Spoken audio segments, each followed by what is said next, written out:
నువ్వు దైవ కుమారుడు అయితే నిన్ను నువ్వు రక్షించుకొని మమ్మల్ని కూడా రక్షించవచ్చు కదా.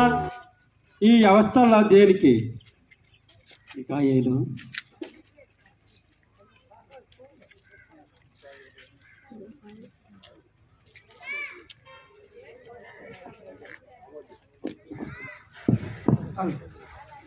మిఖాయేలు, ఊరుకో.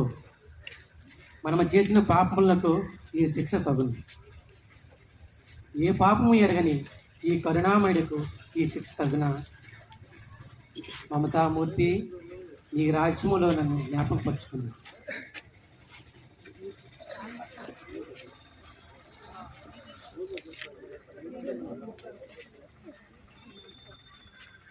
స్నేహితుడా, నేడే నీవు నాతో పరలోకంలో ప్రవేశిస్తావు.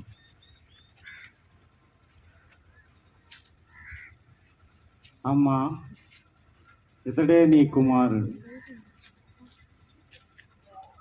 దాహం దాహం దాహం.